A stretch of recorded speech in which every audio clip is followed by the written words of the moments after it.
Okay, so I am here at the airport waiting for the flight going to Kyrgyzstan, and the check-in process was very easy. Just present the passport and Emirates ID and do the smart check-in. So within 15 minutes, we are already at the gate. Since we're early here, let's just sit for a while and waiting for the aircraft to bring us to our destination, which is Kyrgyzstan. Tara, punta na tayo ng aircraft. Budget traveler ka, take a Wizz Air, backpack lang kailangan mo. Hindi sila nag-offer ng food kaya magpaon ka. Selfie muna tayo. After 4 hours of travel, nandito na tayo sa Kyrgyzstan. Nasa labas tayo, kaya papasok tayo sa loob ng airport. So sa gilid nandyan yung visa on arrival. Kailangan mong pumunta dyan at pumila dahil nauna ako at mabilis ako. Ako yung una na nakakuha ng visa on arrival for Filipino passport. Kaya diretso na tayo ng immigration. Konting pila ulit. Ayan. So antay-antay na ng konti. Immigration check. And then here you go. Nasa labas na tayo at lalabas na tayo. So dahil budget traveler tayo, pupunta tayo doon, mayroong bus.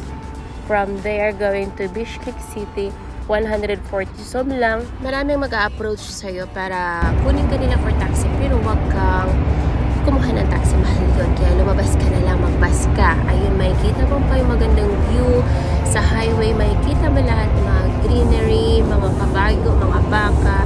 Kaya mag-i-enjoy ka habang tumitingin sa tanawin nila. At ang weather check natin ay 28 to 30 degrees, pero ang lamig niya sa balat.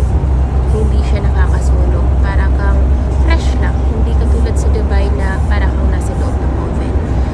Kaya for me, I love this country. At habang nasa bus ka, para ka na rin nagtutour kasi makikita mo lahat. So dumaan pala kami sa Osh Market, Bazaar Market. At ang lapit-lapit niya lang talaga sa city center. So pwede siyang lakarin. Hindi mainit, kaya maglakad kayo kung gusto nyong pumunta sa lahat ng area around the city. Mayroong mga cafes, hotels around, at mababait naman ang mga tao dito. Hindi naman sila aggressive na yun nga lang talaga kailangan mo mag-adjust kasi hindi sila nag-English. So either you learn how to speak Russian or gumamit ng translator. Yung SIM card pala pwede kang bumili sa airport. Affordable siya, 500 som, which is 6 dirhams, no, 12 dirhams I think, or 15 dirhams. Unlimited wifi na siya for a month.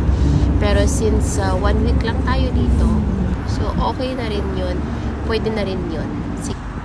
And wait for my upcoming vlog about the city center of Bishkek.